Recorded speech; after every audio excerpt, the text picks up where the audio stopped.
पूरे देश में प्रधानमंत्री ग्रामीण आवास योजना में सर्वे का काम जोर शोर से चल रहा है। लेकिन क्या आप सभी को पता है सर्वे करने की लास्ट डेट क्या है? तो आप सभी को बताना चाहूँगा, सर्वे करने की लास्ट डेट है 31 मार्च 2025। अगर आपको भी प्रधानमंत्री ग्रामीण आवास योजना का लाभ लेना है तो आप सभी को 31 मार्च 2025 से पहले ही स्वयं सर्वे कर सकते हैं या सचिव के माध्यम से करवा सकते हैं। प्रधानमंत्री ग्रामीण आवास योजना का लाभ लेने के लिए दो तरह से सर्वे होते हैं। पहला, आप स्वयं कर सकते हैं आवास प्लस ऐप के माध्यम से। दूसरा, या आप सचिव के माध्यम से सर्वे करवा सकते हैं। लेकिन अगर आप स्वयं सर्वे करते हैं तो ध्यान रखना होगा कि आपके पास जॉब कार्ड होना बहुत ज़रूरी है, क्योंकि आवास प्लस ऐप में जब आप स्वयं सर्वे करेंगे तो वहाँ पर जॉब कार्ड नंबर मांगा जाता है। अगर जॉब कार्ड नहीं है आपके पास तब आप स्वयं सर्वे नहीं कर सकते। लेकिन चिंता वाली बात नहीं है, दूसरा ऑप्शन आपके लिए ही है।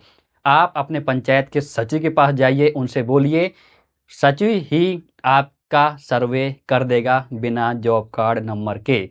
तो दो तरीके हैं, आप स्वयं कर सकते हैं, स्वयं करेंगे तो आपको जॉब कार्ड नंबर लगेगा। सचिव से करवाएंगे तो कुछ नहीं, लेकिन यहाँ पर आपको 3 डॉक्यूमेंट लगेंगे अगर आप सचिव से करवाते हो। पहला, आधार कार्ड। दूसरा, समग्र आईडी। तीसरा, बैंक पासबुक की फ़ोटोकॉपी, क्योंकि ये सारी डिटेल उनके ऐप में दर्ज की जाएंगी। अभी तक हमने बात कर ली कि प्रधानमंत्री ग्रामीण आवास योजना में सर्वे कैसे होता है, कौन कौन से डॉक्यूमेंट लगेंगे और सर्वे कौन कर सकता है।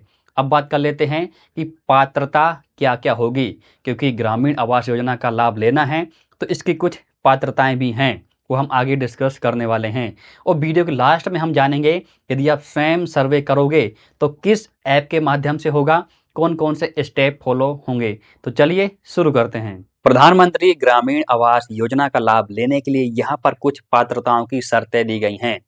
यदि आपका अभी तक सर्वे नहीं हुआ है, सर्वे करवाना चाहते हैं, तो इन शर्तों को ध्यान से देख लीजिए। पहला पॉइंट है, आपके घर में 3 या 4 पहिया वाहन नहीं होना चाहिए। और उसके साथ ही दूसरे पॉइंट में वही है कि ऐसे उपकरण जो आप किसान लोग यूज करते हैं, जैसे ट्रैक्टर में कुछ ऐसे उपकरण यूज करते हैं, तो वाहन और ऐसे उपकरण नहीं होने चाहिए। तीसरा पॉइंट है, केसीसी कार्ड जिसकी लिमिट 50,000 रुपए या इससे अधिक होगी, तब भी आप इस योजना के लिए एलिजिबल नहीं हो पाएंगे। अगला पॉइंट है, ऐसे परिवार जिसका कोई सदस्य सरकारी कर्मचारी हो, अगर सरकारी नौकरी है तब भी आप यहाँ पर एलिजिबल नहीं होंगे। ऐसा बिजनेस जो सरकार के साथ पंजीकृत हो, तब भी आप इस योजना के लिए एलिजिबल नहीं होंगे। अगला पॉइंट है, पक्की छत वाला 2 कमरे का मकान है, तब आपको इस योजना का लाभ नहीं मिलेगा। ऐसे परिवार जिसका कोई सदस्य महीने के 15,000 या उससे ज़्यादा रुपए कमाता है, तब भी वो इस योजना के लिए एलिजिबल नहीं होगा। अगला है, आयकर या व्यवसाय कर देने वाला हो, यानी अगर आप इनकम टैक्स भरते हैं या बिजनेस कर भरते हैं तो आप एलिजिबल नहीं हो पाएंगे।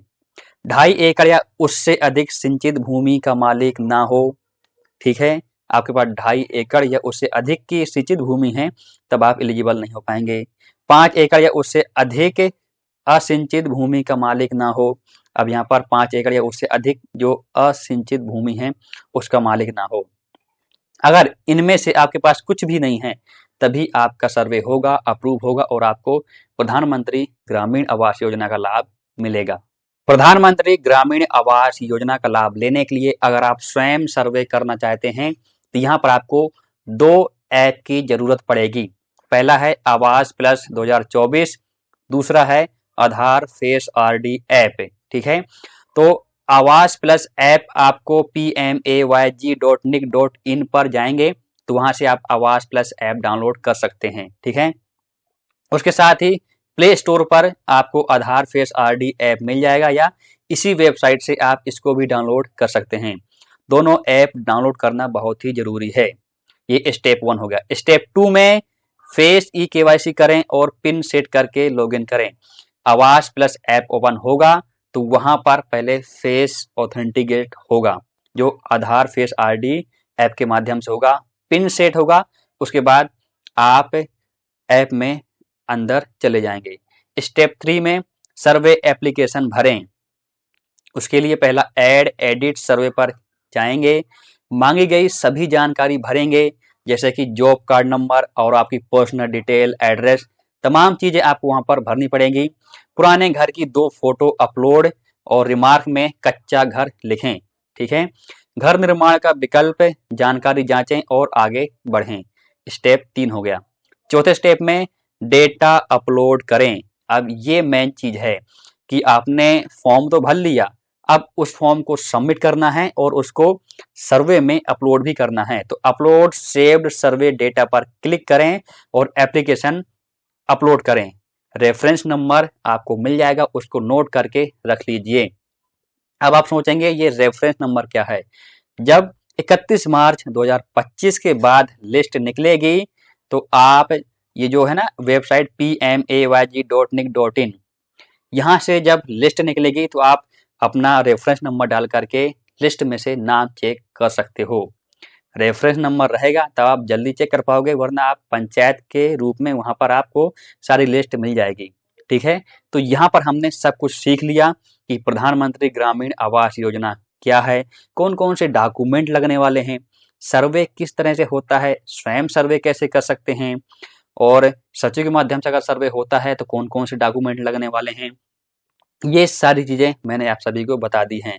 अगर आप स्वयं सर्वे करने जाते हैं तो वहां पर भी आपको ये सेम डॉक्यूमेंट लगेंगे, आधार कार्ड, समग्र आईडी और बैंक पासबुक, ये सारी चीजें लगेंगी। ठीक है, लास्ट में आपको एक बोनस पॉइंट देता हूं कि आप जो भी बैंक पासबुक वहां भर दें, ध्यान रखें कि उसमें ई-केवाईसी और डीबीटी लिंक होना चाहिए, क्योंकि अगर आपको सर्वे अप्रूव हो जाता है, आपको योजना का लाभ मिलता है, तो गवर्नमेंट ऑफ इंडिया वहां से जो भी आपकी किस्त आएगी वो डीबीटी के माध्यम से ही आएगी। तो जो भी बैंक खाता दें, डीबीटी लिंक होना बहुत ही जरूरी है। ठीक है, मुझे उम्मीद है आपको वीडियो में मैंने जो भी बताया है समझ में आ गया होगा। कुछ डाउट है तो नीचे कमेंट करके जरूर पूछिए। वीडियो पसंद आई हो तो लाइक करिए और कमेंट करके अपने सवाल और जवाब जरूर दीजिए। यदि आपको ऐसी वीडियो और चाहिए तो आप हमारे चैनल को सब्सक्राइब करिए और बेल आइकन को जरूर प्रेस कर दीजिए। चलिए मिलते हैं अगली वीडियो में। बहुत बहुत धन्यवाद।